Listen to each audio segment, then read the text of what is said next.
किसी कार्य को अगर एक परफेक्ट व्यक्ति को दे दिया जाए तो क्या वो कार्य परफेक्टली होगा? ऑब्वियसली, है कि नहीं? अपने हृदय को शुद्ध करने के कार्य को अगर हम भगवान को दे दें जो कि परफेक्ट व्यक्ति हैं, तो क्या हमारा हृदय परफेक्टली क्लीन हो जाएगा? तो अपने हृदय को शुद्ध करने का कार्य हम भगवान को कैसे दे सकते हैं? शृण्वतां स्वकथा कृष्णा पुण्य श्रवण कीर्तन हृदयंतस्थै भद्राणि विधुनोति सुहृत्सताम।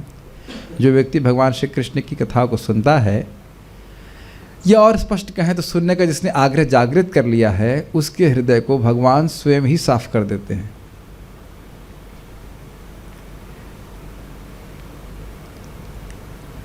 आज एक भक्त हमको बता रहे थे कि हमारे आश्रम में भक्त हैं, 10 से 11 की क्लास में आते हैं। तो एक व्यक्ति बोले इनको, अरे दिन भर के भक्ति ही करते रहोगे? Now think about it. क्या आप, हमें कोई आपत्ति नहीं है, लेकिन जो सेवा आप करने के लिए बोल रहे हैं, पहले ये बताइए कि क्या वो भक्ति है या नहीं है। मेरी बात समझ में आई? मैं क्या, मान लो कोई व्यक्ति कह रहा है क्लास में नहीं जाओ, ये सेवा करो, कार्य करो, पहले तो ये समझ लीजिए क्या वो भक्ति नहीं है।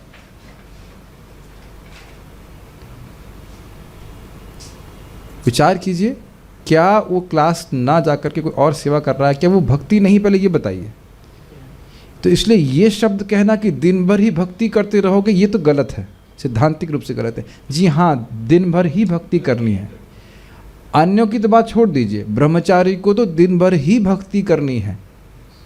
Does not make sense? भक्ति के अलावा कोई कार्य किया तो वो आपद के बिना, समझ ना, आपद के बिना धर्म का, ब्रह्मचारी को तो भक्ति ही करनी है। लेकिन देखिए, भक्ति के दो स्वरूप हैं। एक है स्वरूप सिद्धा भक्ति, जो स्वरूप से ही भक्ति है। जैसे मैं भी भागवत डिस्कशन कर रहा हूँ तो ये अपने आप में भक्ति है। और कुछ कार्य ऐसे हैं जो भक्ति के संग से भक्ति कहलाते हैं। समझ रहे हैं? तो दोनों ही तरह से ब्रह्मचारी को तो भक्ति ही करनी है, वो नौकरी करने थोड़ा ना आया है। और एक बात आप लोग समझ नहीं रहे हैं, ये समझ जाएंगे। क्या काम वासना को सहन करना इतना आसान होता है? अगर इतना आसान होता है तो सारे लोग ब्रह्मचार्य आश्रम में क्यों नहीं रह जाते? बताइए। मेरी बात समझ रहे हैं? ज़्यादा डोज चाहिए ब्रह्मचारियों को हरि कथा श्रवण का, नाम जप करने का, तब तो वो इस बात को सहन कर पाएंगे, वासना को सहन कर पाएंगे, वासना कम होगी। और नहीं तो गिरने के तो ऑप्शन हर जगह हैं। वो भक्त बता रहे थे, कह रहे थे डिपार्टमेंट में कोई माता जी पीछे पड़ गई तो पड़ेंगे ही, ब्रह्मचारी के पीछे तो पड़ेंगे ही, तो डिवोटी माता जी पीछे पड़ जाएंगी। क्यों पड़ेंगी? उनको डिवोटी चाहिए। लेकिन ये एक बार की घटना नहीं है, हिस्ट्री रिपीट सेल्फ। एक नहीं, कहीं कहीं एक बार तो आप बता रहे हो, हंसी की बात है। एक विवाहित माता जी एक ब्रह्मचारी को बहुत ज़्यादा प्रसाद दे रही थी। तो बोले माता, बड़े अच्छे सीनियर कठोर ब्रह्मचारी बोले, कहे माता जी आप गलत नंबर डायल कर रही है।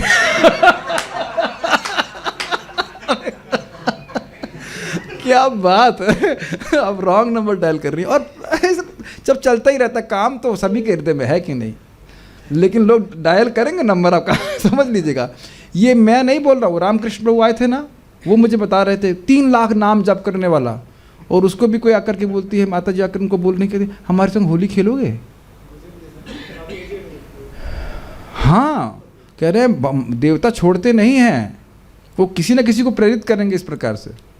यद्यपि वो अति सुंदर हो या नहीं हो, प्रभु जी को देखने में बहुत सुंदर थोड़ा ना लगते। Is it not mind boggling?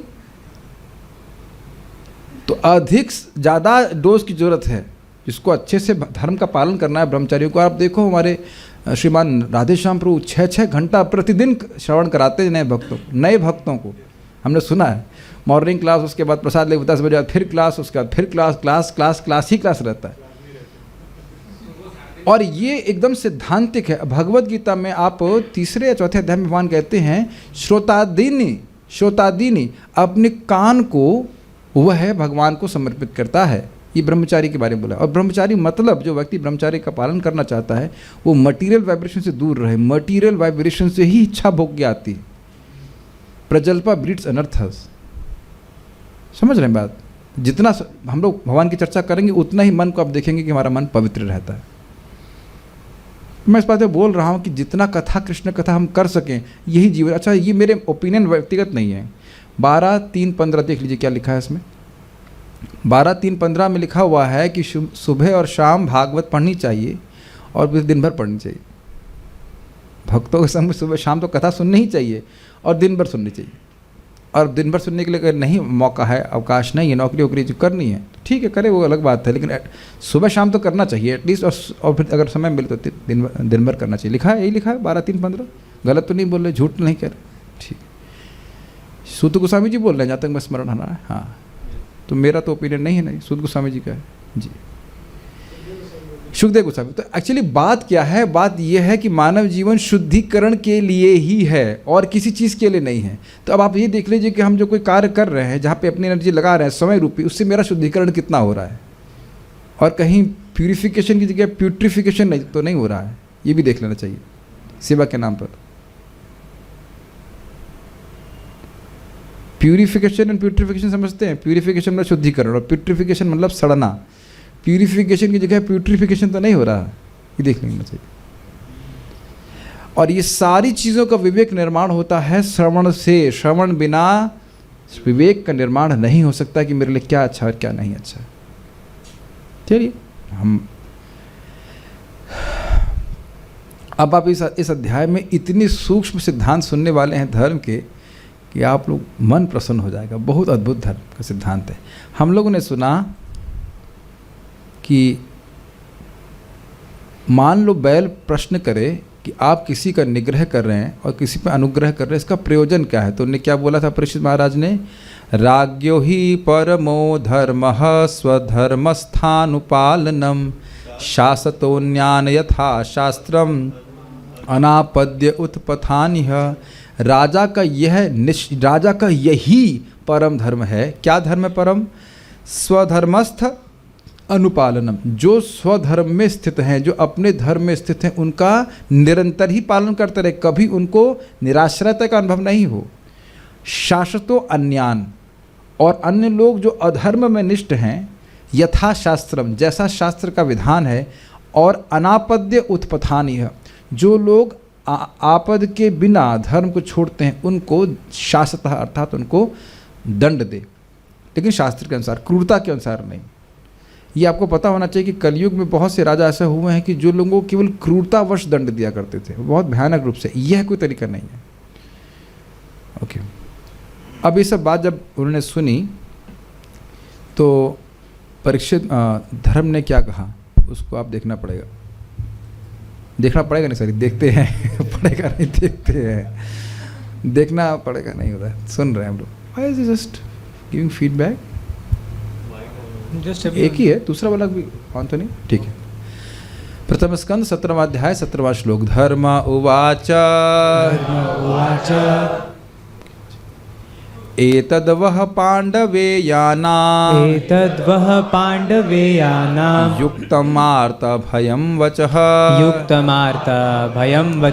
येषां गुणगणैः कृष्णो दौत्यादौ भगवान् कृतः धर्म उवाच एतद्वः पाण्डवेयानां युक्तमार्ता भयं वचः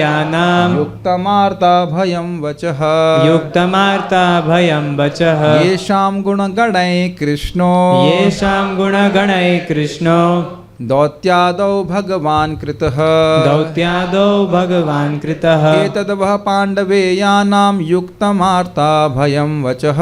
एतद्वः पाण्डवेयानां युक्तमार्ता भयं वचः येषां गुणगणैः कृष्णो दौत्यादौ भगवान् कृतः।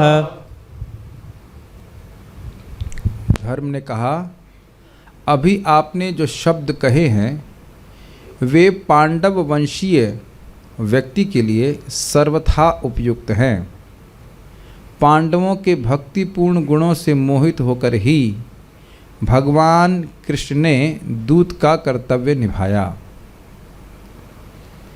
अन्वय देखिए, धर्म उवाचार्थात धर्म ने कहा पांडवेयानाम, पांडव वंशीय व्यक्ति के लिए, अर्थात आप परीक्षित महाराज पांडवों के वंशज हैं, आपके लिए वह आपके द्वारा एतद, यह सारी, क्या सारी, राजा का परम धर्म है कि कष्ट देने वालों को निग्रह किया जाए, निरपराधिक लोगों को कष्ट देने वालों को दंड दिया जाए, और जो स्वधर्म में स्थित हैं उनका निरंतर पालन किया जाए इत्यादि। और जो बातें आपने कही हैं, या ये कहा है कि यदि वह अमर, यानी कि अमर भी होगा तो भी मैं उसकी भुजा उखाड़ लूँगा, यह सब बातें।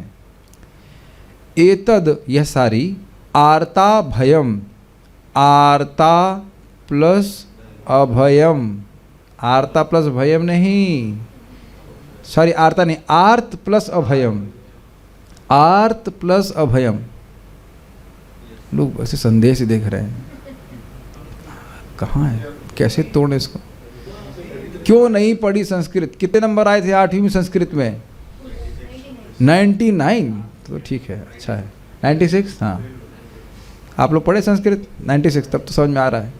कोई 96 से कम तो नहीं लेके आया संस्कृत में? हाँ ठीक है, आप इसीलिए समझ में नहीं आ रहा, आप फेल तो हो गए संस्कृत में। ये तो ठीक है, शुक्ला होकर ऐसा करते हो। चलिए कोई बात नहीं। आर्त प्लस अभयम दिख रहा है आप लोगों को, इतनी संधि तो आती है। आर्ता भयम, दुखी जीवों को अभय प्रदान करने वाली। वचः यानी वाणी, युक्तम अर्थात युक्त, युक्त का मतलब होता है अच्छी है, उपयुक्त कहते हैं सही है। आप ये समझते हो कि वाणी के द्वारा अभय प्राप्त होता है?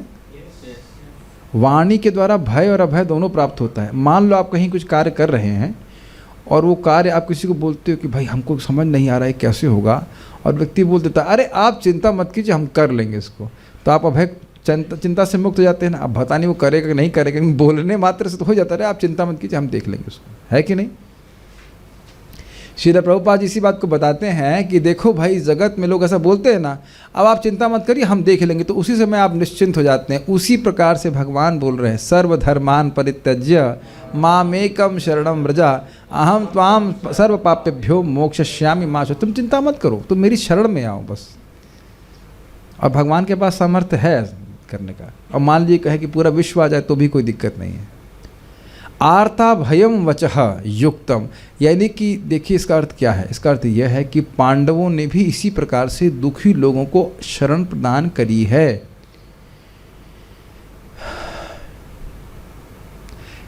एक उदाहरण जो मेरे मन में आ रहा है वो है माया दानव। मय दानव को भगवान मार देना चाहते थे। खांडव वन जलाया गया था तो मय दानव बाहर आता है और भगवान उसको मार देना चाहते थे, लेकिन जब वह अर्जुन की शरण में आ गया तो भगवान ने कहा ठीक है, और अर्जुन ने कहा कि मैं तुम्हारी रक्षा करूंगा। और आप फिर जानते हैं, अगर आप जानते हो ना जानते हो, 89 चैप्टर आप कृष्णा बुक का पढ़ेंगे तो वहाँ पे भी ब्राह्मण के बच्चे मर गए थे, तो अर्जुन इसी प्रकार का शब्द बोले थे कि अगर आपके बच्चे को वापस नहीं ला पाया तो मैं आग में प्रवेश कर जाऊँगा। ये बहुत बड़ी बात है कि नहीं? ऐसा कोई पुलिस इंस्पेक्टर बोलता है? कोई नहीं बोलेगा इतना। तो ये एक बड़ा सुंदर भाव है। ध्यान दीजिएगा, क्षत्रियों का भाव ही होता है कि हम लोगों की रक्षा करें, हमारे संरक्षण में रहें। ये उनके लिए, उसके लिए वो जान भी दे सकते हैं।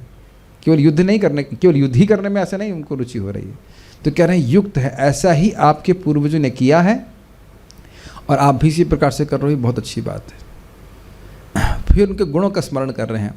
ये शाम यानी उन पांडवों के उन गुण गणय, गुण समूहों के कारण। ये शब्द कहीं आपने और सुना है? समस्त गुण गण धाम, कब गाते हैं ये? विभावरी शिष्या में समस्त गुण गण धाम। एक बार मैं मंगल आरती लीड कर रहा था तो मैंने गा दिया समस्त गण गण धाम। तो एक भक्त मुझे टोक के बाद में कहे भाई गण गण नहीं गुण गण। कहा ठीक है सही कह रहे हैं आप, गुण गण धाम। ध्यान नहीं देता है ना शब्दों पे, तो बहुत पहले की बात हो, कई साल पहले। कहते गणगण नहीं है, गुण गण धाम आ कर गुण गणाई ही, गुण समूहों के कारण। केवल कौन सा गुण है यहाँ पे देख रहे हैं? ऐसा शब्द बोले जिससे दुखी व्यक्ति को अभय प्रदान मिले। तो उपलक्षण से समझ लेना चाहिए कि और भी बहुत सारे गुणों के समूह सभी पांडवों में थे। समझ में आ रहा? इन गुण समूहों के कारण भगवान कृष्ण दौत्यादहु कृतः, भगवान कृष्ण ने भी उनके सारथी तथा दूत कर्म संपन्न किए। अब ये समझना होगा कि शुद्ध भक्ति का एक लक्षण है श्री कृष्ण आकर्षणी सच, श्री कृष्ण को भी आकर्षण करने वाली है। तो ये पांडव समूह, पांडव लोग जो थे उनके दिव्य गुण थे, शुद्ध भक्त थे, इसलिए भगवान श्री कृष्ण उनके सारथी और दूत भी बन गए। समझ तो बहुत श्लोक आसान है, संस्कृत देखिए। धर्म उवाचा, धर्म ने कहा, एतद वह पांडवेयानाम, वह मतलब आपके, और पांडवेयानाम मतलब पांडव वंशी के लिए, एतद युक्तम आर्त भयम बचा, ये युक्त और आर्त के भय को नष्ट, आर्त को अभय प्रदान करने वाली युक्त वाणी है। क्यों? क्योंकि आप पांडवों के वंशज हैं। आपके लिए तो ऐसा बोलना बिल्कुल सही है, ठीक है। अभिमन्यु के पुत्र हैं, अर्जुन के पौत्र हैं, तो इसमें कोई मतलब मुझे कोई आश्चर्य नहीं कि आप इस प्रकार की बात, अच्छी बात बोल रहे, बहुत अच्छी बात है। अपितु कुछ और बोलना ये अयुक्त होता। कह देते कि अब हम क्या कर सकते हैं, कलि पुरुष तो आ ही गया है, ठीक है, अब हर व्यक्ति अपना कर्म भोग रहा है, आप भी भोगिए, ऐसा अगर वो बोल रहे होते तो युक्त नहीं होता। इस पे आप बहुत सुंदर बात, अगर आपको पता ही होगा, सुनेंगे भी आप, देखिए कितनी अद्भुत बात है। जब कंस पाप कर रहा था, लोगों पे अत्याचार कर रहा था, तो इंद्र कुछ नहीं बोल रहे थे। जरा आप कंपेयर कीजिए, तुलना कीजिए, पृथ्वी पे कंस अत्याचार कर रहा है और इंद्र कुछ नहीं बोल रहे हैं, और ब्रजवासियों ने एक बार भोजन नहीं दिया कृष्ण के कहने पे, तो पूरे ब्रज को मारने पर उतर गए। ये कौन से, बड़ी अजीब सी बात है नहीं। उनका कर्तव्य है कि कोई असुर बढ़े तो देवता के रूप में उनको नष्ट करना चाहिए, लेकिन सामर्थ्य नहीं है तो अब चुपचाप बैठे हुए। और देखिए यहाँ परीक्षित महाराज का क्या सामर्थ्य है। बस एक प्रश्न मेरे लिए उत्तर नहीं हो पाता है कि क्यों कंस इस प्रकार से अत्याचार कर रहा था, तो क्यों भीष्म पितामह आदि ने उसका वध नहीं किया। ये मुझे आज तक उसका उत्तर नहीं मिला। भीष्म पितामह और कंस तो समकालीन रहे ना, है कि नहीं, ये समझ में नहीं आता। और कंस ने, अगर कोई कहे कि उनसे दोस्ती करके रखी थी, उनके अधीन चल रहा था, तो अब कंस जब देवताओं को हरा सकता है तो फिर ये भीष्म पितामह को क्यों नहीं हराता है। ये एक प्रश्न मेरे को समझ में नहीं आया कैसे हुआ। कंस बहुत, अरे दशम स्कंद में देखिए सारे जितने वृष्टिवंश सबको भगा दिया उसने। भगवान कृष्ण की इन्फॉर्मेशन सुनने के बाद सीधा हो गया। अरे आप कौन सी पार्टी में हैं? कंस हमेशा परेशान करने वाला था। माइक पे बोलिए। एनी हाउ, ये एक प्रश्न है, या ये इसका उत्तर ये नहीं जो आप बोल रहे हैं। कंस खराब व्यक्ति ही था, हमेशा खराब व्यक्ति था। उससे पहले भी उसने सारे असुरों को लड़ के जीता था। यानी ये अभी इस प्रश्न पर विचार नहीं कर रहे हैं, हम खाली इतनी बात बोल रहे हैं कि छोड़ दी इस प्रश्न को, आप लोग बाद में उत्तर दीजिएगा, नहीं तो क्लास का फ्लो टूटेगा। मैं खाली इतनी बात बोल रहा हूँ कि कंस कर रहा था और इंद्र कुछ नहीं कर पा रहे थे, और यहाँ कह रहे हैं कि अगर देवता भी होगा तो भी मैं उसको नष्ट कर दूंगा। अमेजिंग है। और सबसे अद्भुत बात यह है कि भगवान श्री कृष्ण आपके पूर्वजों के गुण समूहों के से आकर्षित होकर के उनके दूत आदि बने। वैसे सुंदर बात यह है कि जब व्यक्ति भक्ति करता है तो भगवान स्वयं ही अपने भक्त को सुंदर गुणों से विभूषित कर देते हैं और फिर खुद ही आकर्षित हो जाते हैं। जैसे छोटा बच्चा होता है, उसको पिता खुद ही आभूषण देता है और फिर कहता है मेरा बच्चा कितना प्यारा लग रहा है कि नहीं। भक्ति जैसे जैसे बढ़ती जाती है, आत्मा की जो दिव्य गुण है वह प्रकाशित होते जाते हैं और भगवान फिर ऐसे गुण से आकर्षित होते हैं। श्री कृष्ण आकर्षणी सच, ये भाव भक्ति का लक्षण है। सारार्थ दर्शनी, ये इस पे बहुत सुंदर बात हाँ याद आ रही है। श्रीमती राधा रानी हिलादनी शक्ति हैं, और जब किसी जीव के ऊपर हिलादनी शक्ति और संबित शक्ति ना, हिलादनी शक्ति का शक्तिपात होता है तो उसे कृष्ण प्रेम प्राप्त होता है। ये समझ में आ रहा सिद्धांत। अब हो ये रहा है कि श्री कृष्ण, भगवान श्री कृष्ण वह श्रीमती राधा रानी की प्रेम के वशीभूत है, ठीक है, तो वो तो हिलादनी शक्ति की मतलब मूर्तिमान स्वरूप हैं। अद्भुत बात ये है कि अगर किसी जीव को एक ड्रॉप भी मिल जाता है तो उसके प्रेम के भी वशीभूत कृष्ण हो जाते। तो आपको समझना होगा कि सारे पांडव लोग इस हिलादनी शक्ति, इस प्रेम, कृष्ण प्रेम के आश्रय थे और इस कारण से भगवान कृष्ण उनके वशीभूत थे। सारार्थ रश्मि, भगवान कृष्ण पांडवों के प्रेम पूरित समस्त गुणों से आकर्षित थे, यह अर्थ है। प्रेम पूरित मतलब प्रेम से भरे हुए गुणों। ये भी समझना होगा कि कोई जब व्यक्ति अपने पांडित्य से, अपनी बुद्धि के द्वारा कृष्ण को आकर्षित नहीं कर सकता, वह अपने प्रेम के द्वारा ही कृष्ण को आकर्षित करता है।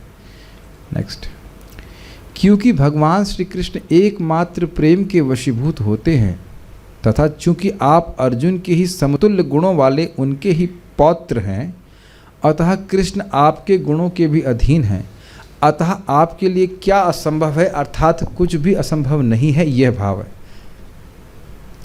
इस श्लोक का भाव समझ में आया?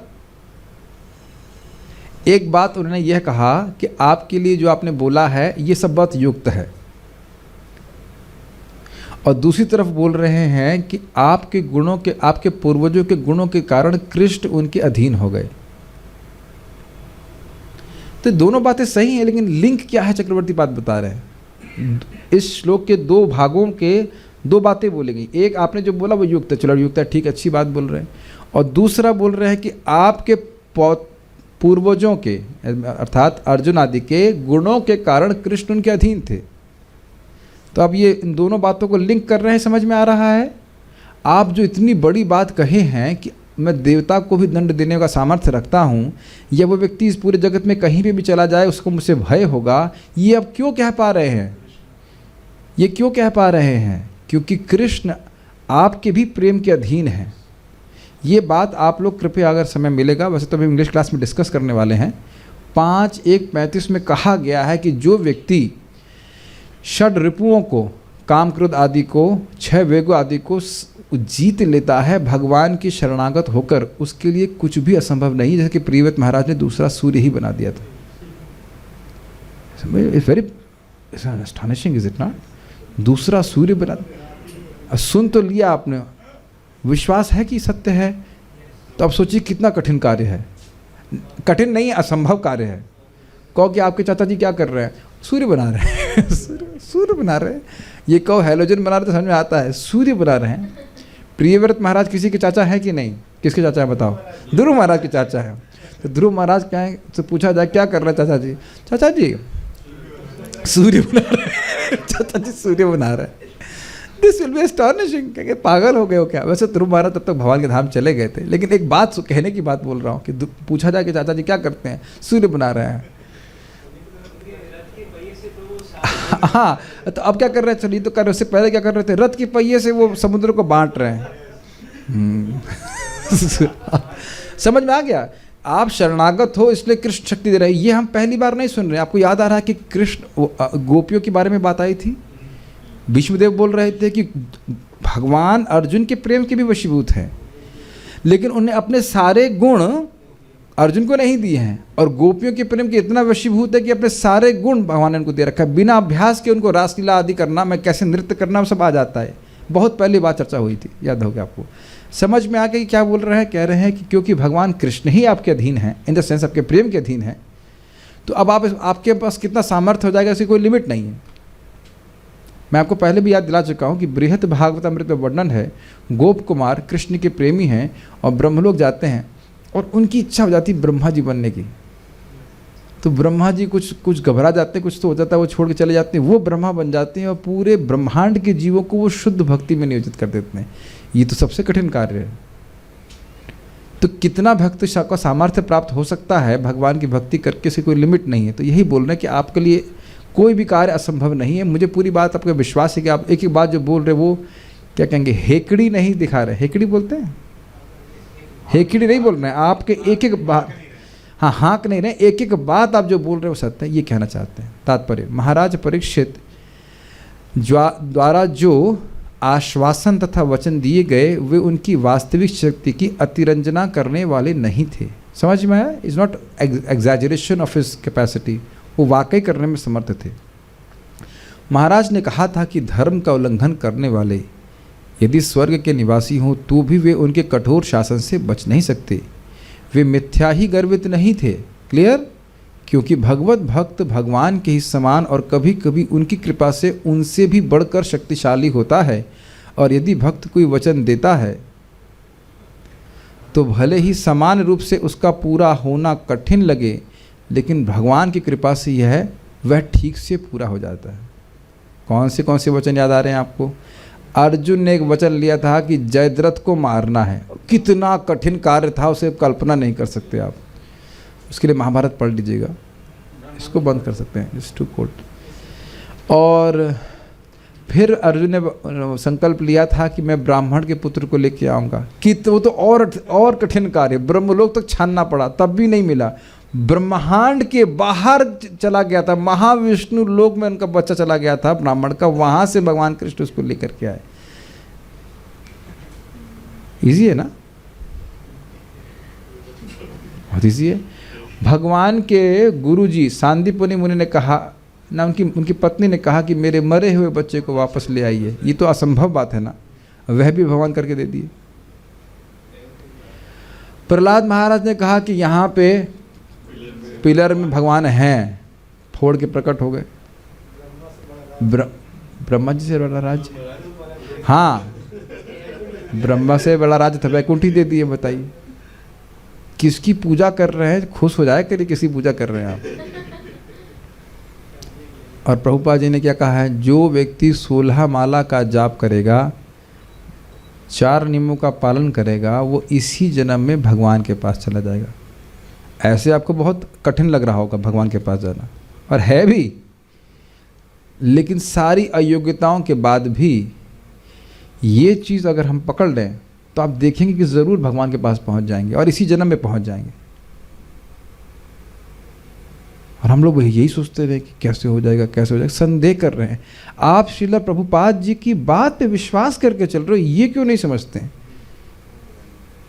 परम पूज्य जय पताका महाराज तो बहुत कौतुकी भी हैं, बहुत मजेदार तरह से कहते हैं कि देखो भाई, कोई अगर ये कह रहा है कि कोई कह रहा है कि 16 माला से, प्रभुपाद महाराज जी बोले कि 16 माला कर रहा है कोई, 4 नियमों का पालन कर रहा है, तो वह तो निश्चित भगवान के पास जाएगा।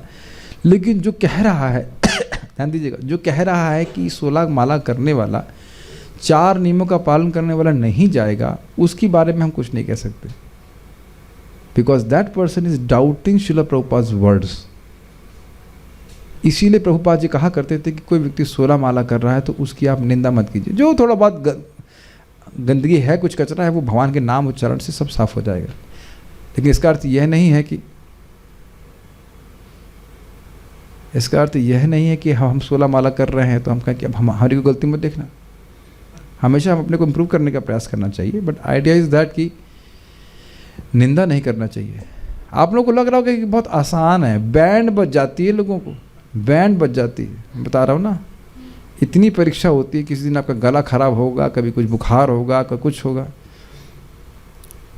कठिन नहीं है, लेकिन आप हर दिन परीक्षा होती है। जो व्यक्ति प्लानिंग नहीं करता है उसकी तो माया बैंड बजा जाती है। जानती है कि हरि नाम करेगा तो पार हो जाएगा, तो यही अटैक करती है। इसे करने मत दो, आलस छोड़ दो उसको।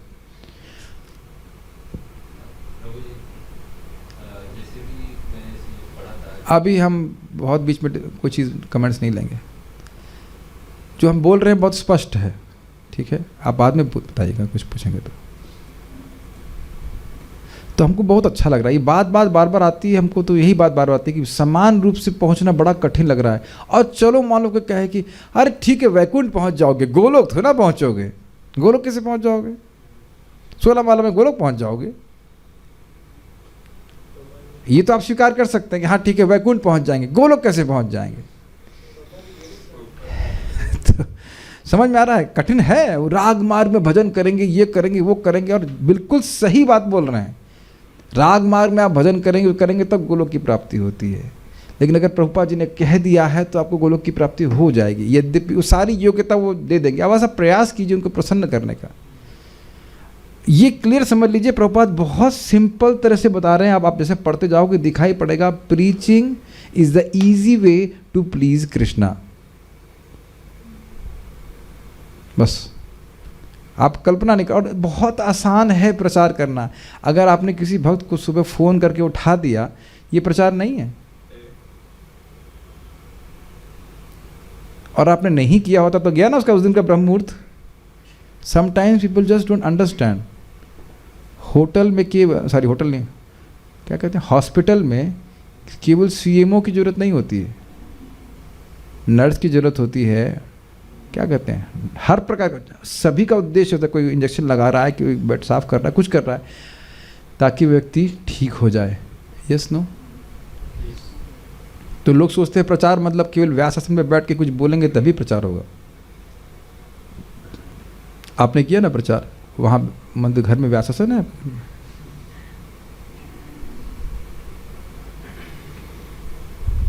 ये हमको जब भी प्रभुपाद बात बोलते हैं हमको तो यही प्रेरणा मिलती है, स्वयं भक्ति करें। हम ये नहीं कह रहे कि 16 से अधिक नहीं कर सकते, लेकिन इतना तो करना है to make sure that you go back to Godhead. पांडवों की अनन्य भक्ति तथा भगवान के प्रति पूर्ण शरणागति द्वारा भगवान का सारथी बनना या कभी कभी पत्रवाहक बनना संभव हो पाया। भक्तों के लिए भगवान द्वारा किए गए ऐसे कार्य, आप लोग को ये बातें ना फिर ना मेरे को अमेजिंग है। चलो मैं पहले पढ़ता हूँ फिर बताता हूँ। भक्तों के लिए कि भगवान द्वारा किए गए ऐसे कार्य उन्हें अत्यंत भाते हैं, क्योंकि भगवान उन अनन्य भक्तों की सेवा करना चाहते हैं जिनके पास भगवान की प्रेम पूर्ण सेवा करने के अतिरिक्त अन्य कोई कार्य नहीं होता। बलदेव विद्याभूषण पाद कहते हैं, भगवान भक्त भक्तिमान, भगवान अपने भक्तों के प्रति भक्ति से युक्त होते हैं। श्रील प्रभुपाद जी की सेवा का कोई लिमिट है बताइए? आप हिस्ट्री देख लीजिए, कोई ऐसा किया है इस तरह से? कोई नहीं, ना कोई कर सकेगा, शायद कोई नहीं किया इस तरह से। कृष्ण ये व्यक्ति इतना भजन करके आपकी प्राप्ति कर ले, ठीक है, क्या दिक्कत है? जो भी प्रभुपाद जी का असली नाम है, ठीक है, ओके, थिंक अबाउट इट। अब ये चैतन्य भागवत में शब्द सुनिए महाप्रभु का, श्रीवास ठाकुर तुम्हारे गांव का कुत्ता भी मुझको प्रिय है। और ये आप जानते हैं शिवानंद सेन की कथा, शिवानंद सेन का अनुग्रह कुत्ते पे हो गया। कुत्ते ने कौन से माला जाप किया था, और उस आप जानते हैं कि कुत्ता फिर आगे आगे चला और आगे जाकर के महाप्रभु के चरणों की प्राप्ति करी, महाप्रभु के पास आया और महाप्रभु ने अपना खाया हुआ जो नारियल होता है ना, कच्चा नारियल का जो क्या कहते हैं उसे मलाई बोलते हैं, क्या होता है, वह उसको उठा के दे रहे थे और वह खा रहा था और हरे कृष्णा बोल करके चला गया।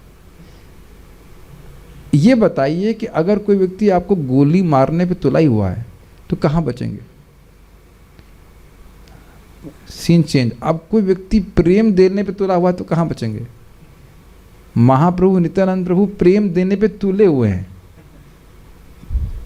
ये मैं अपने मन से नहीं बोल रहा हूँ। जब काशी में महाप्रभु थे, कहते मैं यहाँ प्रेम का फल लेके आया, या कोई लेना ही नहीं चाहता है, लग रहा था कि मुझे वापस लेके जाना पड़ेगा। Does that make sense? कोई सब्जी वाला फल डिस्प्ले करने के लिए नहीं ला रहा है, वो बेचना चाहता है, वो देना चाहता है। इससे पहले भगवान कृष्ण प्रेम बहुत रसट करके देते थे, लेकिन महाप्रभु के रूप में वो देना चाहते हैं। मुकुंद तत्प्रभु का ये स्टेटमेंट है, बड़ा सुंदर। प्रभुपाद जी एक शिष्य, महाप्रभु मतलब Krishna's mercy on steroids, something like that.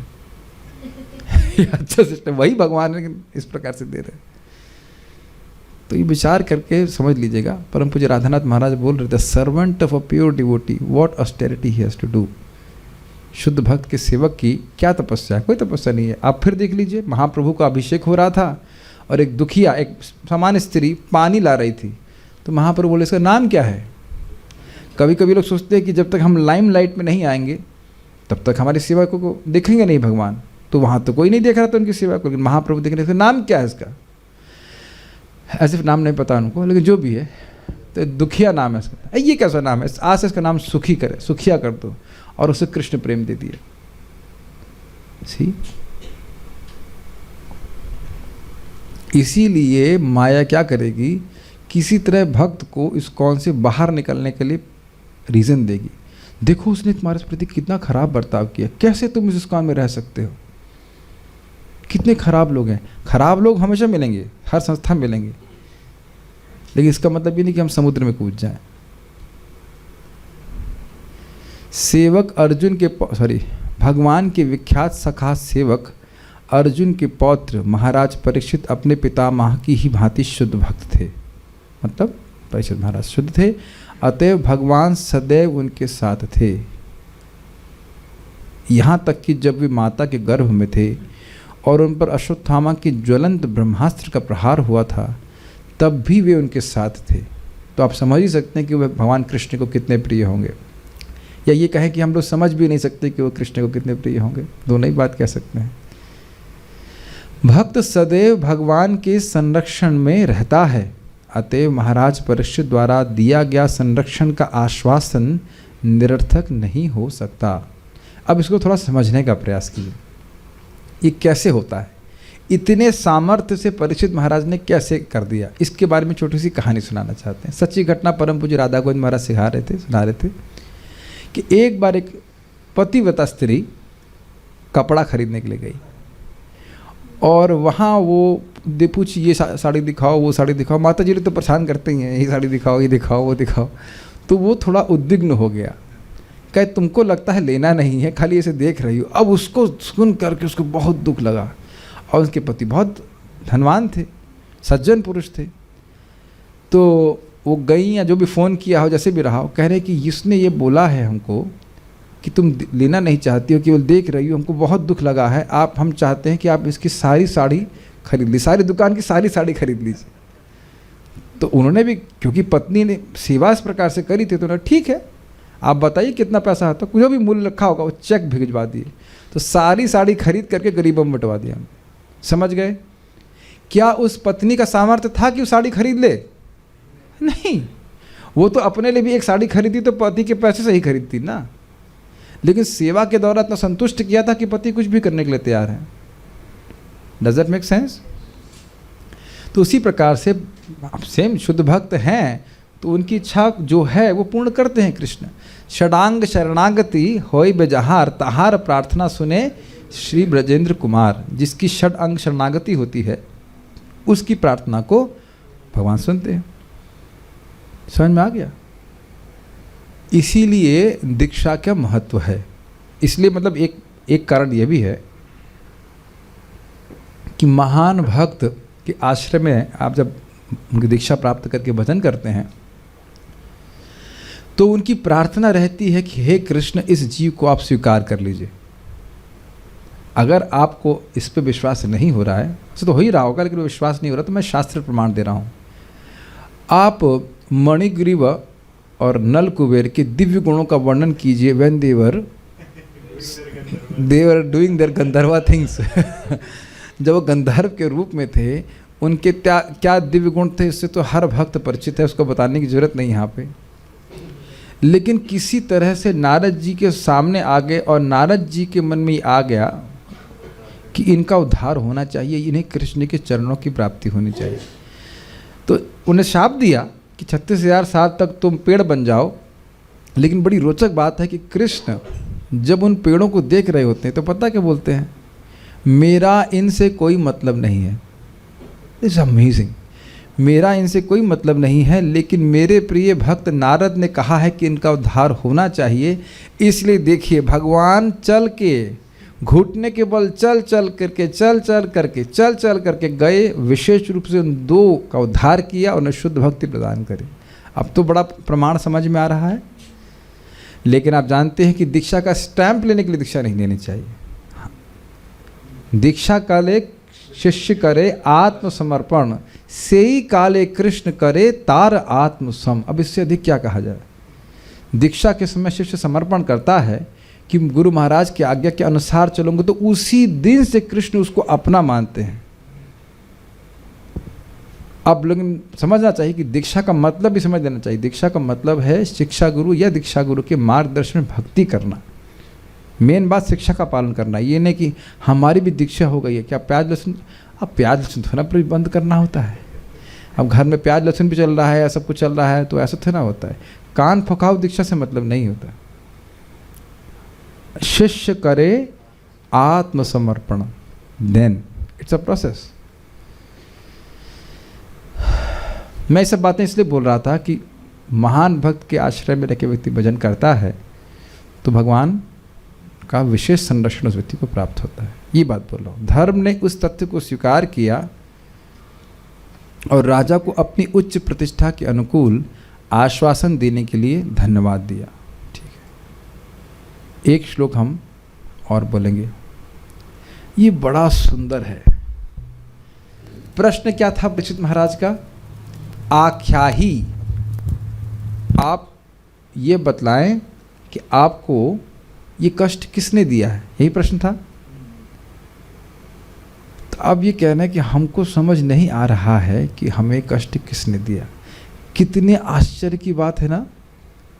दृष्ट है कि कली पुरुष उनको पांव पे डंडा मार रहा है, तो क्या अभी भी कोई डाउट है, कभी भी कोई संदेह है कि कौन कष्ट दे रहा है?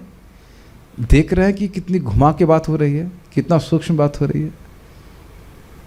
पूरी नींद लेके आएगा अगली क्लासेस में, तब बात समझ में आएगी। और आप लोगों से निवेदन है कि अगर हो सके तो पढ़ लीजिएगा पहले से। बहुत सूक्ष्म बातें आ रही हैं। सुनाई पड़ रहा है मैं क्या कह रहा हूँ? दृष्ट है, देखा जा रहा है, प्राइमा फेसी एविडेंस, सामने रंगे हाथों पकड़ा गया है कली पुरुष उनके पांव पे प्रहार करते हुए। और धर्म कह रहे हैं, इसीलिए धर्म है इसलिए बोल रहे हैं, हमको नहीं समझ में आ रहा है कि मेरे क्लेश, मेरे उपस्थित क्लेश का बीज क्या है। तो उसको हम देखते हैं, मेरे पीछे बोलिए। न वयम क्लेश बीजानी, न वयम क्लेश बीजानि, यतः स्युः पुरुषर्षभः, यतः स्युः पुरुषर्षभः, पुरुषं तं विजानीमो, पुरुषं तं विजानीमो, वाक्यभेद विमोहिताः, वाक्यभेद विमोहिताः। न वयं क्लेश बीजानि यतः स्युः पुरुषर्षभः, न वयं क्लेश बीजानि, यतः स्युः पुरुषर्षभः, पुरुषं तं विजानीमो, वाक्यभेद विमोहिताः, पुरुषं तं विजानीमो, वाक्यभेद विमोहिताः। हे पुरुष श्रेष्ठ, यह निश्चित कर पाना अत्यंत कठिन है कि किस दुष्ट ने हमें कष्ट पहुंचाया है, क्योंकि हम सैद्धांतिक दार्शनिकों के भिन्न भिन्न मतों से भ्रमित हैं। वो कल से होगा, आज नहीं। पुरुष ऋषभ, पुरुष ऋषभ, हे पुरुष श्रेष्ठ, कहने का क्या आशय है? आप समझ रहे हैं, आपके पास सामर्थ्य है मेरी बात को समझने का। आप सर्वश्रेष्ठ पुरुष हैं, धर्म से परिचित हैं, आप समझ पाओगे कि मैं क्या कहना चाहता हूँ। बहुत गुह्य श्लोक है। ये पुरुष ऋषभ किसको संबोधित कर रहे हैं? जी, परीक्षित महाराज को। वाक्य भेद विमोहिता, वाक्य भेद, विभिन्न प्रकार के वाक्य बोले गए हैं, इससे मैं भ्रमित हूँ, विशेषेण मोहित हूँ। सिद्धांतिक दार्शनिकों के विभिन्न वाक्यों से मोहित हुए। सिद्धांतिक मतलब कुछ लोग कहेंगे ये हमारे दुख का कारण है, कुछ कहेंगे ये हमारे दुख का कारण है, कोई कहेगा ये दुख का कारण है। इस प्रकार से विभिन्न सिद्धांत लोग प्रस्तुत करते हैं। जैसे मैंने सुना है, हो सकता है मैं गलत बोल रहा हूँ, लेकिन उसमें सुना है कि कोई डॉक्टर, दो डॉक्टर आपस में कभी अग्री नहीं करते। ऐसा है क्या? यूजुअली आयुर्वेदिक कोई बोलेगा ये कारण से बीमारी हो रही है, और उसके बाद ये हमने देखा है, और एलोपैथी के कहना ये तो कुछ है ही नहीं, और होम्योपैथी का कहना इसका ये कारण है। ये मैं अपने जीवन में देखा। मेरे कान की एक परेशानी थी, एलोपैथी की आती, इसमें इलाज ही नहीं है। हमारे दादू 10 रुपये में इलाज कर दिए। मैं बताया था, मेरे हाथ में वार्ड्स हो रहे थे, इसमें कोई इलाज नहीं एलोपैथी का, और 100 रुपये की दवा, ये ठीक हो गया। जब इलाज ही नहीं, जब बीमारी का इलाज संभव नहीं, तो इलाज हुआ कैसे, ठीक कैसे हुआ? यह कहते हैं होम्योपैथी काम ही नहीं करती। हमें तो इतनी हंसी आती है। सिद्धांत की बात कर रहा हूँ। एक व्यक्ति का, ब्रह्मचारी के यहाँ पे कहीं फोड़ा निकला था, बहुत मोटा सा। हमारे दादू उसको देखिए, ऐसे दवा दी, अगले दिन गायब हो गया। जब काम नहीं करती तो गायब कैसे हो गया?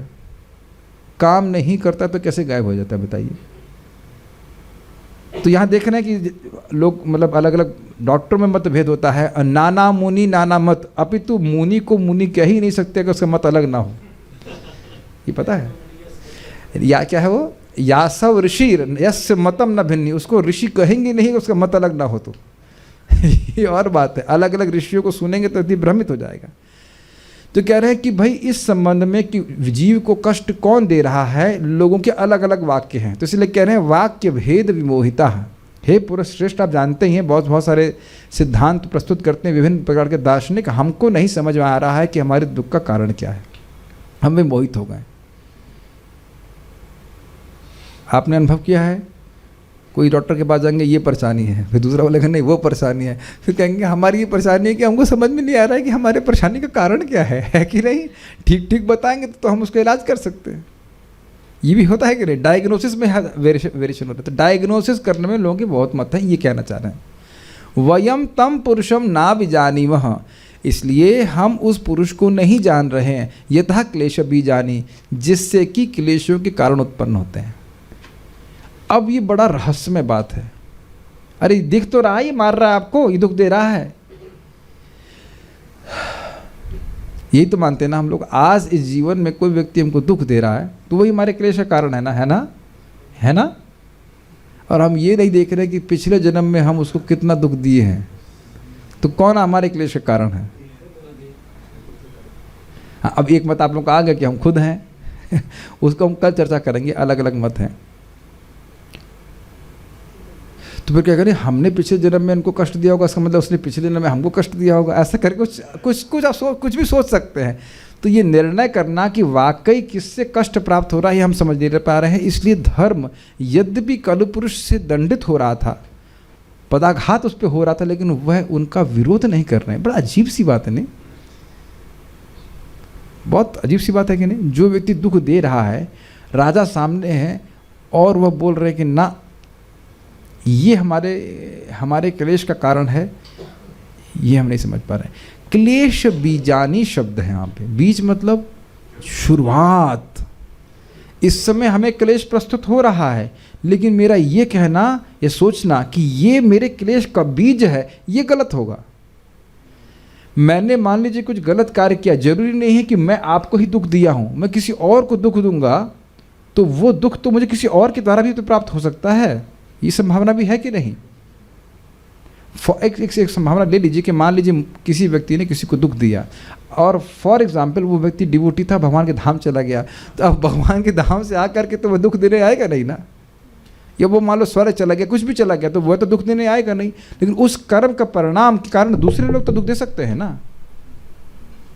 तो बहुत सारी बातें हैं ना, तो वह क्या कारण है उसके दुख का वह समझ नहीं पा रहे। ये व्यक्ति कारण नहीं है, ये कहना चाहते हैं। ये जो व्यक्ति मुझे मार रहा है ये तो नहीं है। आपने कहा आख्या ही बताइए ना कौन आपको कष्ट दे रहा है। कुछ समझ पा रहे हैं, नहीं समझ पा रहे हैं। तो कह रहे मैं खुद विमोहित हूँ, धर्म है इसलिए बोल रहे हैं मैं विमोहित हूँ कि मुझे कौन कष्ट दे रहा है। Is it not. और आपने अनुभव किया है कि जब व्यक्ति धर्म जानता है तभी वह मोहित होता है। जो धर्म नहीं जानता है, जो वास्तविक मोह में है, वो तो सोचेगा नहीं ये मार रहा है, इसे गोली मार दो खत्म। लेकिन जब व्यक्ति धर्म जान रहा होता है तभी वह धर्म संकट में पड़ता है कि ये सही है कि ये सही है, ये मेरे निश्चय करना कठिन है। और जो धर्म नहीं जानता तो कहता है मैं तो सही हूँ, ऐसे करके। ये श्लोक बहुत सुंदर है, समझ पा रहे हैं श्लोक को। न वयम क्लेश बीजानी, मतलब हमारे क्लेश का क्या बीज है। यतः स्यु, जिससे मुझे क्लेश प्राप्त हो रहा है। पुरुषर्षभ, हे पुरुष श्रेष्ठ, पुरुषम तम विजानी न विजामिनो लेना पड़ेगा। उस पुरुष को जिसने मुझे, जो मेरे कष्ट का कारण है, हम नहीं समझ पा रहे। क्यों नहीं समझ पा रहे हैं?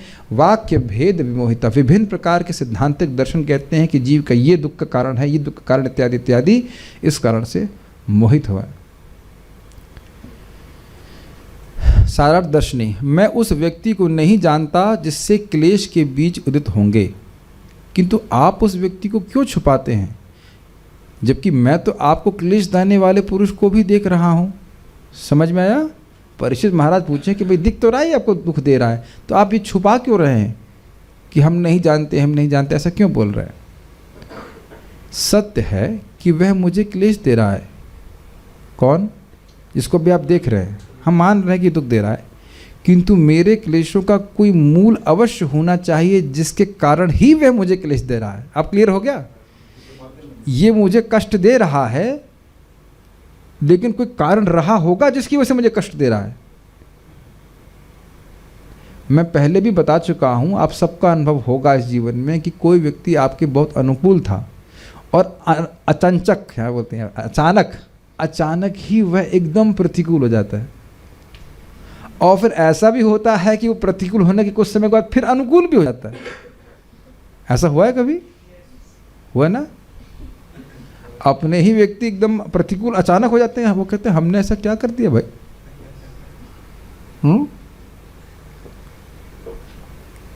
हमारे जैसा साधु पुरुष, पाप तो हम, पाप की तो ना तौबा तौबा, कुछ ना, कभी हमने पाप का तो मुंह भी नहीं देखा हमने कभी। फिर भी देखिए कितना दुख आ रहा है, कितना ये माया तो बहुत कष्ट का, बहुत खराब है। देखिए कितना दुख दे रही है हमको। तो कह रहे हैं ये अन्यथा नहीं हो सकता। भाई सीधी सीधी बात है। अगर क्या कहते हो, आपने सुना है वो, बोया पेड़ नीम का, बबूल का, बोया पेड़ बबूल का तो आम कहाँ से होए। सुना है ये? जब बबूल का पेड़ का बीज डाले हैं तो कहीं अरे ये कैसे आ गए, कांटे कैसे आ गए, या बात तो आम निकलने चाहिए। देखिए सिद्धांत ये है कि अविद्या ही जीव के दुख का कारण है, जिसके कारण वह पाप करता है और उस पाप के कारण बारंबार दुख भोगना पड़ता है। ये असली सिद्धांत है। लेकिन इस बारे में लोग के बहुत सारे मतांतर हैं, इस कारण से लोग वो कह रहे हैं मैं विमोहित हो रहा हूँ। अतः मैं उस व्यक्ति को नहीं जानता जिससे क्लेश का बीज उदित हुआ है, इसलिए वह धर्म कह रहे हैं कि हम चुप हैं। आपने कहा आख्यायी में कैसे आख्यान करूं, हम तो समझ नहीं पा रहे हैं। इस संबंध में एक घटना है बड़ी अद्भुत, बहुत से भक्त जानते भी होंगे, है बहुत आश्चर्यजनक। परम पूज्य जयप्रदा का महाराज स्पेन में, जहाँ तक समझ रहा हूँ, स्पेन में हवाई जहाज में कहीं बैठे थे या एयरपोर्ट पे थे, जहाँ तक मैं समझ रहा हूँ एयरपोर्ट पे थे। कोई व्यक्ति आया और उनके गले को काट दिया, लिटरली काट दिया, पूरा खून बहने लगा। महाराज बेहोश भी हो गए। बाद में उनको अस्पताल लेके जाया गया और उस व्यक्ति को पुलिस पकड़ के ले गई। और पुलिस बाद में जब उसको बुलाई और महाराज को बोले कि क्या आप इसके खिलाफ बोलना चाहते हैं, तो कहते हैं कुछ नहीं, ये मेरे कर्म फल को ही दे रहा है। वो व्यक्ति न सिर्फ छोड़ दिया गया, बाद में वो प्रभु महाराज जी का शिष्य भी बना। ना दिस इज माइंड ब्लोइंग।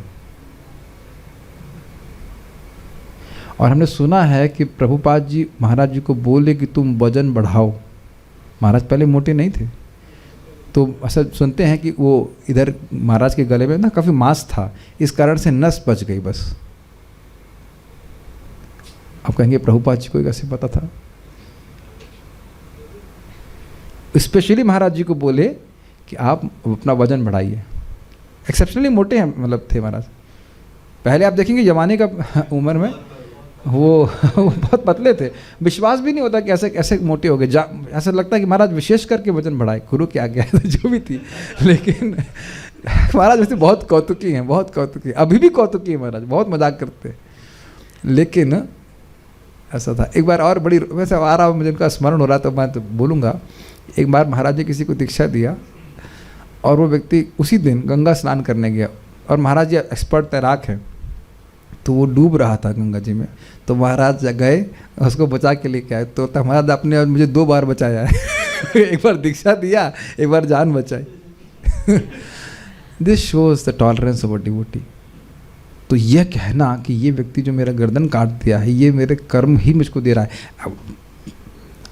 सिद्धांत में भले आप स्वीकार कर लो, लेकिन कहाँ हमसे ऐसे रजिस्ट होता है। नहीं तो एक बड़ी अद्भुत बात है ना, अमेजिंग है। देखिए जब अपने पड़ती है तो हो नहीं पाता है कि भाई ये तो हम स्वीकार नहीं कर पाते ना, बहुत मुश्किल होता है। एटलीस्ट चर्चा कर सकते हैं। प्रभुपाद जी को भी इस प्रकार से कोई व्यक्ति अपमानित कर रहा था, तो प्रभुपाद को रिएक्ट नहीं किया। जरूर मैंने पिछले जन्म में कुछ उसको कष्ट दिया होगा, इसीलिए तो ये मुझे परेशान कर रहा है। अतः मैं उस व्यक्ति को नहीं जानता जिससे क्लेश का बीज उदित हुआ है। अब देखिए, परंतु आप शास्त्रज्ञ हैं तो आपको उसका पता कैसे नहीं है?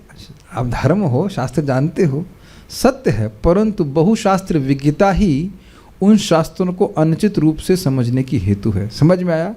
मैं शास्त्र जानता हूँ और यही कारण है कि मैं समझ नहीं पा रहा हूँ कि कारण क्या है। शास्त्र बहुत ज़्यादा पढ़ लेने से व्यक्ति भ्रमित हो जाता है। जैसे कि आप तपन मिश्र के संबंध में देखेंगे कि साध्य साधन का निर्णय करना चाहते थे कि जीवन का लक्ष्य क्या है, उसे कैसे प्राप्त होगा, और बहुत शास्त्र पढ़ लिए तो डिस्टर्ब होगा। लेकिन इसमें एक सटल पॉइंट है, बहुत शास्त्र पढ़ने की मनाही कर रही है भक्ति रसामृत सिंधु। अर्थात क्या? अर्थात यह है कि जो भक्ति का प्रतिपादन नहीं करते हैं वो, ये नहीं कि कहे देखो भक्ति रसामृत सिंधु में लिखा है बहुत शास्त्र पढ़ने की जरूरत नहीं, तो भागवत तब छोड़ दो बंद। कोई भी बात को कैसे घुमा करके बोला जाएगा उसको कहा नहीं जा सकता।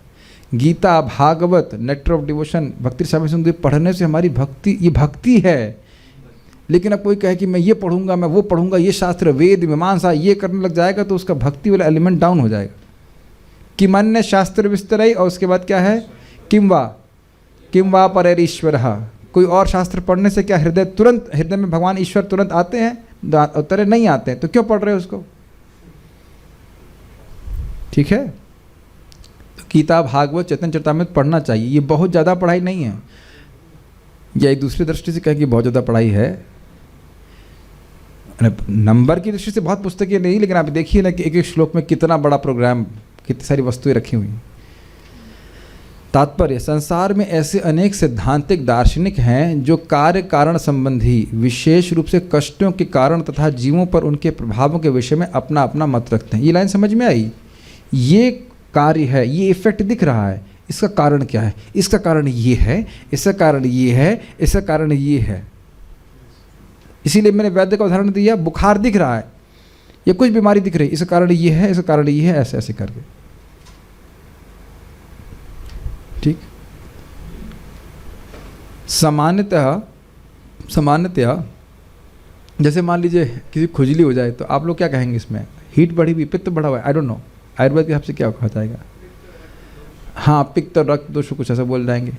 अब एलोपैथी वाले कुछ नहीं कहेंगे, उसको देंगे, क्या कहते हैं उसको, कौन सी देते हैं उसको, एंटी एलर्जिक दवा दे देंगे, बस दबा देंगे, कहते हैं ना ये ठीक नहीं हो सकता है, ऐसा ठीक नहीं होगा। हम सभी का सम्मान कर रहे हैं, जो भी पैथी है उसकी बात नहीं है, लेकिन उसमें कोई वो नहीं है, लेकिन मतलब ऐसा कुछ हर एक अलग अलग मतामत रहता है। वैसे देखा जाए तो प्रमाण तो आयुर्वेद ही है कि वो भगवान के द्वारा आया, भगवान ने शरीर बनाया है और उसको ठीक कैसे रखा जाए वो आयुर्वेद में ही है। उसका ज्ञान के अभाव है वो अलग बात है, लेकिन बहुत सारे मतों का कारण यही कि लोग ठीक से डायग्नोस नहीं कर पाते। सामान्यतः 6 महान दार्शनिक हैं। वैशेषिक दर्शन के लेखक कणाद, तर्कशास्त्र के लेखक गौतम, योग के लेखक पतंजलि, सांख्य दर्शन के लेखक कपिल, कर्म मीमांसा के लेखक जैमिनी तथा वेदांत दर्शन के लेखक व्यासदेव।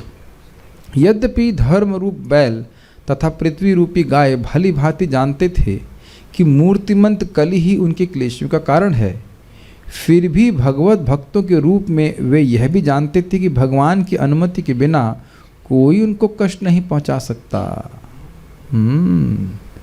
तो कौन कारण है? कृष्ण कारण है कि कली कारण है या मेरे? और यदि कृष्ण कारण है तो क्या वो क्लेश दे रहे हैं? कृष्ण क्लेश देने वाले हैं, वो तो क्लेश नाशी न हरि। हो गया ना विमोह? मैंने पहले भी उदाहरण दिलवाया ना कि नर्स आकर के इंजेक्शन दे रही है तो वो कष्ट दे रही है कि नहीं? पहले ये इतना बताइए।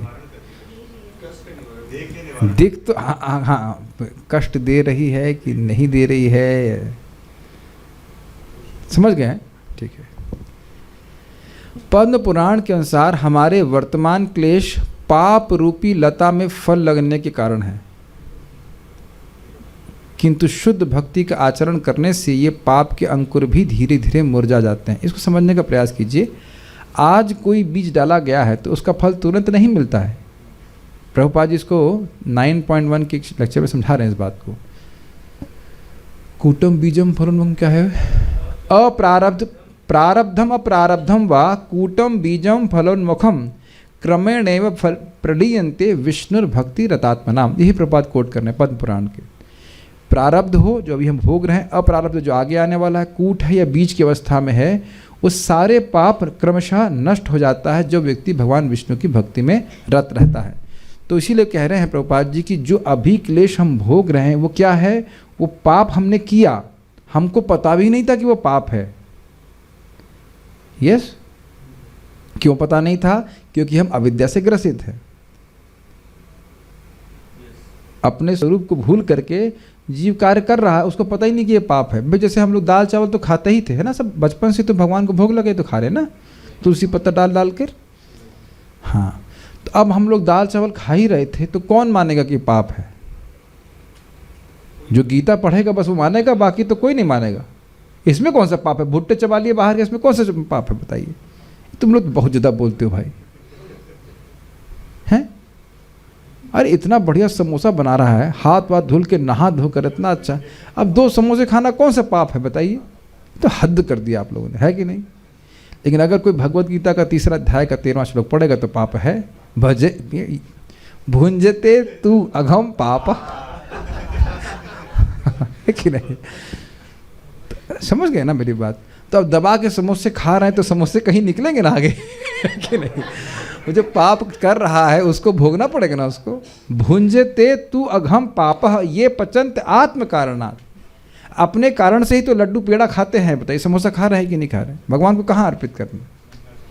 तो ये लगेगा ना कि हम तो कोई पाप नहीं कर रहे, लगेगा ना कि हम कोई पाप नहीं कर रहे।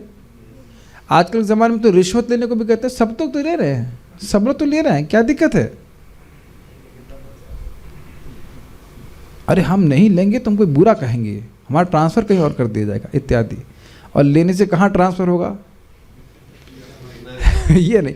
या कोई मान लो गेस्ट आया और आपने ऐसे देख लिया उसको, ये क्यों आ गया यहाँ पे, ये क्यों आ गया, ये कैसे आ गया यहाँ पे? इसके लिए भी नरक जाना पड़ता है। 5वें स्कंद में आप देखिएगा। बस प्रभु जी हम लोग तो केवल 4थे तक पढ़ने का प्लानिंग है, उसके बाद फिर 6ठा शुरू होगा तब जाएंगे, 5वां नहीं सुनने वाले। केवल कोई गेस्ट आया और उसको आप ऐसे देख रहे हैं, क्यों हो गया यहाँ पे, तो उसके लिए भी नरक है। ये भी बहुत बड़ा पाप है। पढ़े होंगे इस बात को? यस, हाँ।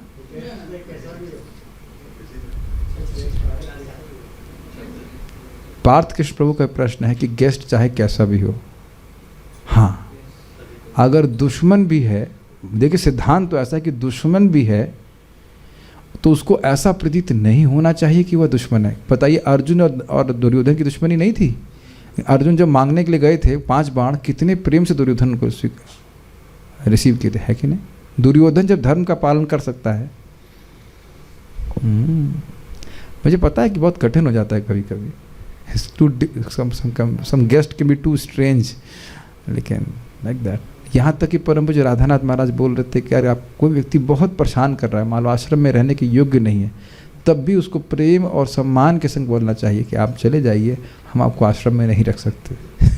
महाराज height of humility, we can not do anything about it but give respect to everyone. भाई कृष्ण प्रेम चाहिए तो करना ही पड़ेगा ना, क्या कर सकते हैं। महाराज कह रहे थे कि जब एयर होस्टेस से हमको शिक्षा लेनी चाहिए। एयर होस्टेस क्या प्रेम करती है हमसे? कभी कभी लोग बहुत परेशान भी करते हैं, फिर भी वो मुस्कुराते हुए आती, क्या चाहिए सर आपको? अंदर से भले गाली दे रही हो लेकिन मुख से तो बहुत प्रेम से बोलती है ना कि भाई क्या चाहिए आपको, क्या चाहिए सर? Is it not? हर जगह, हर जगह। एनीहाउ, हम थोड़ा सा ड्रिफ्ट कर गए। हम खाली बात ही कर रहे थे कि अज्ञान में व्यक्ति क्या पाप कर रहा है, उसका आगे क्या प्रभाव होगा वो देखता नहीं, तो इस कारण से दुख भोगना पड़ रहा है व्यक्ति को। अरे सिंपल सी बात है, कई बार हम देखते हैं कि कहीं कहीं लोग किसी व्यक्ति की प्लेट छीन लेते हैं, खाना खाने बैठा है उसको उठा देते हैं। अब उसका कितना भोगना पड़ेगा उस व्यक्ति को, वो देख नहीं रहा है, कितना भोगना पड़ेगा। ये कभी नहीं करना, ऐसा कभी भी नहीं करना। आप लोग करते ही नहीं, मैं खाली एक शिक्षा के लिए बोल रहा हूँ, कभी नहीं करना, कभी भी नहीं। किसी किसी का कोई खाना खा रहा है, कुछ भोजन ग्रहण कर रहा है, कभी उसकी प्लेट छीन ली, किसी का भोजन छीन लिया, बहुत बड़ा पाप है। आपको पता होना चाहिए अन्नदान सबसे बड़ा दान कहा जाता है। ये आप तीसरे स्कंद में देखेंगे। सभी जीवों को कष्ट होता है भूख से, है कि नहीं? इस भूख के ही कारण विश्वामित्र को कुत्ता खाना पड़ा था। उसको हम एंड में सुनाएंगे, कल वो कथा रह गई थी, वो कथा आ गई है हमारे अकाउंट में, तो उसे सुनाएंगे। बस याद रखना कि विश्वामित्र। इस तरह उत्पात मचाने वालों को देखते हुए भी भक्त उन्हें कष्ट पहुंचाने का दोषी नहीं ठहराते। यही मध्यम अधिकार है। द्वेषी से द्वेष नहीं करना, उपेक्षा कर देना। वे मान लेते हैं कि उत्पाती व्यक्ति किसी अप्रत्यक्ष कारण से ऐसा कर रहा है, क्योंकि कोई भी व्यक्ति ईश्वर से, भगवान से स्वतंत्र नहीं है। ऐसे उंगली भी ऐसे ऐसे नहीं कर सकता कोई। वो कर रहा है क्योंकि भगवान उसको अलाउ कर रहे हैं। क्यों अलाउ कर रहे हैं? मेरी गलती है इसलिए ऐसा कर रहे हैं। और कभी कभी तो आश्चर्य करेंगे कि हमने तो इस जीवन में कुछ किया नहीं, उसके प्रति ये ऐसा क्यों कर रहा है। समझ में आ गया? तो भगवान का एक ही जीवन का काउंट देख रहे हैं। अच्छा, एक बात है कि ऐसा ही होता है, कभी कोई अच्छा बर्ताव नहीं करता, कभी कभी आप आश्चर्य नहीं करते भाई हमने ऐसा क्या कर दिया, इतना सम्मान क्यों कर रहे हैं। ऐसा भी तो होता है, इतना प्रेम क्यों कर रहे हैं। आश्चर्य नहीं होता। तो हमेशा खराबी लोग थोड़ा ना मिलते हैं, अच्छे लोग भी तो मिलते हैं। तो उसको प्रेरणा कौन दे रहा है? भगवान दे रहे हैं। अतएव वे कष्टों को ईश्वर द्वारा मात्र कम करके दिए गए समझ कर सहन करते हैं, अन्यथा उनके क्लेश और भी भारी होते। तो क्या वो समझते ही हैं या ऐसा होता ही है? ऐसा होता ही है। तनिष्क प्रभु अपने बारे में बताइए, जो आपके वैद्य बोलते हैं कि झूठ नहीं बोलते, मुझे बड़ा अच्छा लगता है। जो आपने बताया था ना कि आपको मर जाना चाहिए था, आप जी कैसे रहे हो? हाँ, जब मैं उनको फर्स्ट टाइम कंसल्ट करने गया था तो मेरा पर्स देख के वही बोले कि हमें तो आश्चर्य हो रहा है कि आप अभी तक जी कैसे रहे हैं, आपको तो कब का मर जाना चाहिए था। कब का मर जाना चाहिए था। तो भगवान की कृपा से चल रहा है। जो ऑल कृष्णास मर्सी। कितने कृपालु प्रभु जी हैं। आप खुद भी जी रहे हैं और पेट में बहुत सारे कीड़े भी लेके जी रहे हैं, उनको प्रसाद खिलाते हैं। बता रहे थे कि इतने मोटे मोटे कीड़े कि इंटेस्टाइन्स को फाड़ करके निकल जाता है, ऐसे कुछ बता रहे थे। And he knows it. But देखिए वो भी बोल रहे हैं यस यस, जिंदा है वो, और दूसरों का इलाज भी कर रहे हैं। प्रत्यक्ष एग्जाम्पल ऐसे। और ऐसे बहुत सारे भक्त हैं जिनके बारे में ऐसा हो जाता है। समझ रहे हैं? ये सिद्धांत है। कर्माणि निर्दहत किंतु च भक्ति भाजाम। जो भगवान का भजन करते हैं, भगवान बहुत ज़्यादा किसी को कुछ होता है वो थोड़ा सा करके देते हैं। महाराज परीक्षित चाहते थे कि प्रत्यक्ष उत्पीड़क के विरुद्ध आरोप प्राप्त हो ले, FIR तो हो कम से कम, किंतु उनके उपर्युक्त आधार पर ऐसा करने से इनकार कर दिया। किंतु उन्होंने उपर्युक्त आधार पर ऐसा करने से इनकार कर दिया। किन्होंने? धर्म ने। फिर भी मनोधर्मी दार्शनिक भगवान की स्वीकृति को मान्यता नहीं देते। वे अपने खुद के ढंग से क्लेशों के कारण ढूंढने का प्रयत्न करते हैं, जैसा कि अगले श्लोकों में बताया जाएगा। श्रील जीव गोस्वामी के अनुसार ऐसे मनोधर्मी स्वयं भ्रमित रहते हैं, अतएव वे यह नहीं जान पाते कि समस्त कारणों के अंतिम कारण परमेश्वर ही हैं। इस जगत में किसी को कोई दुख प्राप्त हो रहा है तो भगवान की अध्यक्षता में हो रहा है, सुख प्राप्त हो रहा है तो भी भगवान की अध्यक्षता में प्राप्त हो रहा है। अब उसके पीछे भगवान निश्चय करते हैं, निर्णय करते हैं कि इस कर्म के अनुसार उसे क्या प्राप्त होना चाहिए। ठीक है, तो आप समझ रहे हैं कि धर्म कह रहे हैं मैं खुद विमोहित हूँ कि हम नहीं समझ पा रहे हैं कि कर्म का, हमारे क्लेश का बीज क्या है। ये कली पुरुष नहीं है, और उस पर लोगों ने अलग अलग सिद्धांत दिए, और क्या क्या अलग अलग सिद्धांत हैं उसको हम लोग कल सुनेंगे। कुछ यहाँ पे प्रश्न है?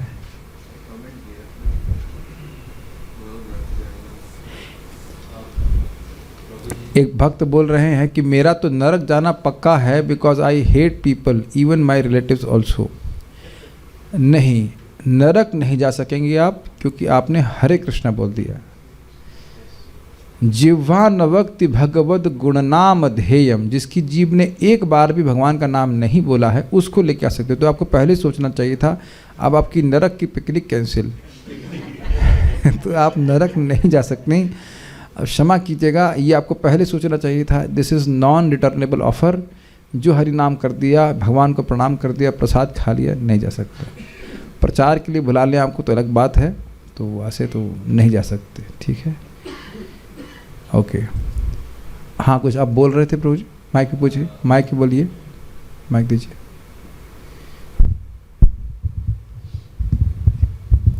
ऑन है ऑन है ऑन है। जैसे कि हरे कृष्ण महामंत्र जाप करते हैं, हाँ ठीक। ऐसा कुछ टोटल नंबर्स कुछ है कि इतना बार जप करने के बाद आदमी पक्का मतलब गोलोक धाम या ये चला जाए, ऐसा कुछ?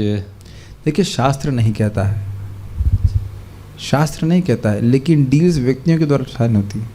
नहीं, मैं कहीं पढ़ा था ब्रह्मवैवर्त पुराण या कहाँ पे, जहाँ ब्रह्मा जी नारद मुनि को बता रहे थे कि अगर 3 करोड़ 50 लाख बार कोई अगर जप कर ले तो चला जाएगा, ऐसा बोल के। नंबर का वर्णन है लेकिन ये नहीं लिखा है कि गोलोक चला जाएगा। ओके। हाँ, विश्वामित्र की स्टोरी, विश्वामित्र की स्टोरी हमने सुननी थी। कल के श्लोक में रह गया था कि आपद धर्म का वर्णन किया जा रहा था। तो हुआ ये कि त्रेता से द्वापर युग का परिवर्तन हुआ और उसके समय में बहुत दुर्भिक्ष पड़ी। महाभारत में इसका वर्णन आता है। और उस समय खाने के लिए कुछ नहीं मिला, तो विश्वामित्र बहुत भूखे थे, ब्राह्मण थे, बहुत भूखे थे, बहुत भूखे थे, कुछ खाने को नहीं मिला। तो एक चांडाल के घर में कुत्ते का मांस था और वो चांडाल जो भी थोड़ा बाहर गया वो तो उसको मांस को चोरी करके खाने के लिए प्रस्तुत हो गए। तो चांडाल जब आया, ये आपत थी ना कि बिल्कुल प्राण निकला जा रहा था, तो चांडाल आया, उसने कहा कि आप ऐसा कार्य क्यों कर रहे हैं, आप एक ब्राह्मण हैं और आप इस प्रकार से कुत्ते का मांस खा रहे हैं, खाने का प्रयास कर रहे हैं और वह भी चोरी करके। तो विश्वामित्र जी ने कहा कि देखिए, शरीर की रक्षा करना ये सबसे महत्वपूर्ण है। आगे बहुत सारी बातें बोलते हैं कि शरीर बहुत प्रिय है, मित्र है, इत्यादि इत्यादि। उसके बाद उनका लॉजिक बड़ा सुंदर है, कहे कि देखो भाई, शरीर की रक्षा करने के लिए कोई अगर कुछ पाप किया भी तो बाद में शरीर से ही कुछ करके पाप को काट लेगा, लेकिन अगर शरीर ही नहीं रहेगा तो कैसे चलेगा। तो इसलिए इस आपद धर्म में मैंने ये कार्य करने का मेरा कारण था। ये बात कथा जो है आई थी, ये भक्त ने भेजा तो उसको मैं आपके सामने प्रस्तुत कर रहा हूँ। इसको आपद धर्म कहते हैं, ठीक है। लेकिन ये हमारी स्थिति ऐसी नहीं है। जैसे अब हम मजाक बनाएंगे एक भक्त का, बहुत मजाक हमें बनाने वाली बात है। अभी हमारे एक भक्त बीमार पड़े, उन्हें क्यों बीमार पड़ गए? प्रभु जी, डिवोटी किचन में बहुत मिर्ची थी, इतनी बड़ी आपदा हो गई, मिर्ची तो प्रसाद में, कि हम गोविंदम खाने चले गए। वाह, क्या आपद धर्म का उन्होंने पालन किया। और बेचारे फंस गए ये कि गोविंदा में खाए तो वह भी पेट खराब करने वाला हो गया। और गोविंदा में भी स्पेशल आपद धर्म है ना, आपद धर्म है, जाकर के इडली डोसा और सांबर था ना, ऐसा कुछ था। तो ये आपदा नहीं थी और इस कारण से दंड मिल गया उनको। 3 दिन, कितने दिन, 4 दिन बेचारे फूड पॉइजनिंग में पड़े रहे, ऐसा जो भी था कुछ। यानी तो मजाक के लिए बोल रहे हैं, ऐसा होता नहीं है। ऐसा नहीं है कि जब भी आप कहीं बाहर जाएंगे तो ये तो बहुत बड़ी आपदा हो गई है, यहाँ तो लस्सी मिल रही है और हम मरे जा रहे हैं लस्सी के बिना। तो ऐसा आपद धर्म नहीं होता। सबसे अच्छा है खूब अच्छे से घर में प्रसाद पाइए ताकि बाहर कभी नहीं खाने को हो, ठीक है। Okay, will stop here. हमने पारायण कर लेंगे, स्टॉप। श्रीमद् भागवतम की जय, श्रील प्रभुपाद की जय।